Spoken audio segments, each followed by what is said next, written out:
it's Sharon, your life fulfillment coach. And lately I've been chatting with a lot of my clients and with people that have been to different workshops that I've held, and I've been noticing a common trend amongst the conversations that are taking place. And I find that so many people want to find that job that they're super passionate about. I find that a lot of people are doing work that they don't really want to be doing, but they also don't know what else they want to be doing. And that can be a really tough, frustrating place to be in. And I have definitely been there myself. I was a TV producer for 10 years, and it's not that I hated my job. I just knew that there was something else I was supposed to be doing, and I just wasn't satisfied and truly fulfilled in the role that I had. And I spent years, and I mean years, trying to figure out what it is or what it was that was going to be next. And I remember coming home from work some days and literally collapsing on my floor in tears because I was just so frustrated by not knowing what it was that I really wanted to do.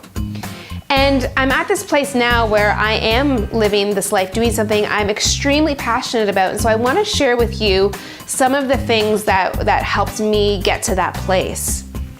I started to think about the parts of my job that I actually really did enjoy. So I really loved connecting with people. I loved helping people share their stories. I loved collaborating with others.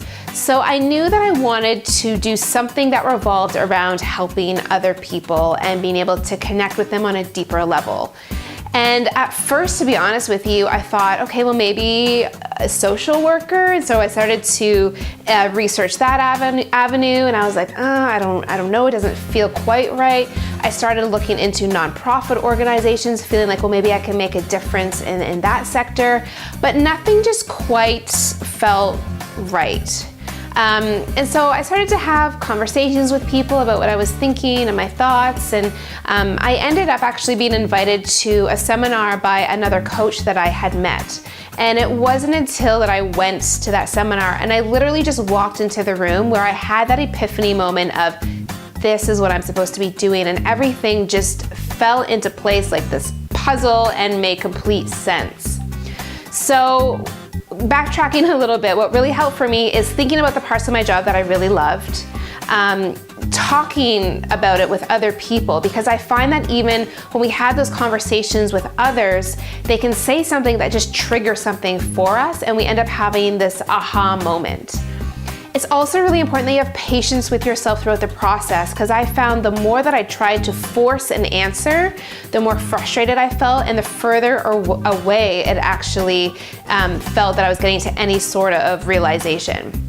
Now, something else that I realized as well, and this is after I actually had the epiphany, but I feel you can start thinking about this as well as you go on this journey, is think about who you were as a kid and think about what it was that you really enjoyed doing, how you spent your time, and how there might be elements of that that you could also bring with you now into thinking about what it is that you want to do.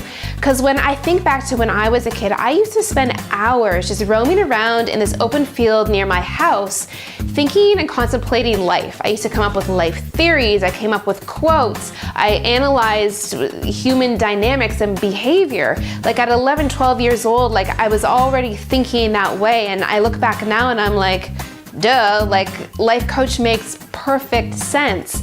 So I also encourage you to really start thinking about who you were back then as well. So I'd love to hear your story around this as well. If you're someone who's struggling, maybe you're someone who has discovered what it is that you're truly passionate about. I'd love to hear your story as well in terms of how you got to that place.